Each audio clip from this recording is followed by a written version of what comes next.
Hey everybody, this is Stuart with Wine on the Diamond. Today I'm reviewing the 2018 Kirkland Signature Chianti Classico Riserva. It is 13.5% alcohol by volume, and I got it from Costco, thus the Kirkland Signature thing. Yeah, I'm actually trying to make pasta for the first time in like 5 years tonight. So I decided that I'm gonna have a pasta and tomato sauce dish, and you know what? Chianti Classico, I can't think of another thing that went better with it, and I just so happen to have one from a Costco trip. So imagine that. Anyway, let's take a look at the color of this wine. All right, so from a color standpoint, I'm going to give you a pale ruby, no artifacts, no cloudiness. Before I get to the nose, I do have to say, I've always loved the fact that Chianti essentially has a mascot for the region. It has the rooster. I love it. I love seeing that chicken on the bottle. I do. It brings me joy when I see it. And I've always wondered what the mascots for other wine regions would be if you followed a similar sort of methodology.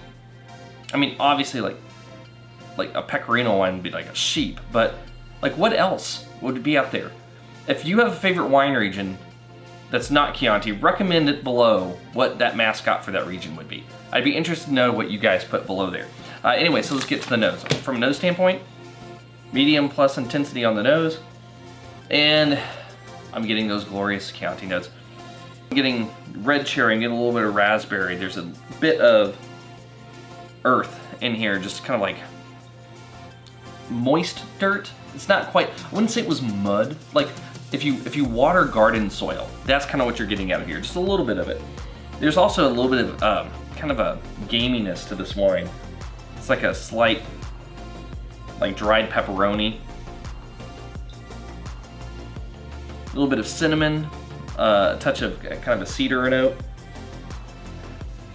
And also just, it's very herbal. There's like a rosemary. No, not like a rosemary. There's rosemary coming out on the nose. It's just, it's exactly what I was hoping for. It smells like a really nice Sangiovese made in Chianti Classico style. But how does it taste? Hot damn, that's nice. So from a body standpoint, medium body, medium plus acid, almost high acid. It kind of zinged me up front, but then it really pulled back. If it kind of stayed there for a few more seconds on that acid note on the approach, then I probably would have just said it was high. But it's kind of borderline on the lower side, so I'm gonna say medium plus. Alcohol, medium alcohol, there's a slight presence on the nose. That's not there. The fruit intensity, the fruit pops. I'd say I don't know if it's pronounced because it's not super like zing you in the mouth and really stay for a while, but I would say it's medium plus intensity. It's gonna pop, it's gonna pull back, you're gonna get the secondary, you're gonna get that earthiness, you're gonna get a little bit of that gaminess, you're gonna get this nice, just kind of cedary, cinnamony item just going all the way through it, and the fruit is enough for you to recognize that you're gonna be drinking this wine, but then it pulls back, which is perfect because you don't want the fruit to be overpowering the food. You want everything to meld together, and this is really good. Now, I don't know if it's very good. We have to get to the blick. I will say the finish is a little bit lacking. I was hoping for a slightly longer finish. It's solidly medium. I was hoping for it to go longer, but unfortunately it's not. And in terms of tannins, you do have noticeable tannins, so I'm gonna say you have medium tannins, but it's just they're earthy tannins. It's when I was talking about that potting soil, you kind of smell it, you kind of taste it, and the tannins kind of have a similar textural effect on the palate. So, not complaining. So in the end, how does this wine rate? Let's get to the blick. From a balance standpoint, full point, no complaints. Length, medium finish. I wish it was longer, but it's not. Half a point. In terms of intensity, it's medium plus on the palate, medium plus on the nose. So I'm still only gonna give you half a point because I need at least one of those to be pronounced. And in terms of complexity, it is just a nice amount of red fruit.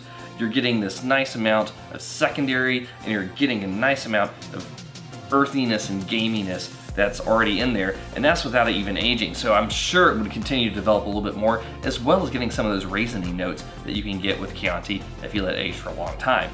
With all that being said, this 2.5 points. I'm gonna give you very good. This so far is one of my favorite Chiantis I've found at a mass market grocery store. Not going to a specialty liquor store. I guess Costco isn't like your average store, but here's the deal, is I'm not going to a wine shop. If I'm going to something like Specs, Total Wines, or some of the boutique wine shops that are opening up around here, then I'm expecting to find certain things that are exceptional quality, and I might not even be paying this price point, which if I believe it right, this was a $10 wine. And the fact that I found a wine that I'm really going to enjoy tonight with dinner for $10, yeah, I'm not upset whatsoever. Anyway, this has been Stuart with Wine on the Dime. If you liked today's video, please like, subscribe, and comment. Have you had the 2018 Chianti Classico from the Kirkland Signature Costco brand? I'd be interested to know if you have. Leave a comment below, and I'll see you all again soon with another episode from Wine on the Dime. Now, hey, Rooster, it's time for us to go cook. I'll see y'all later.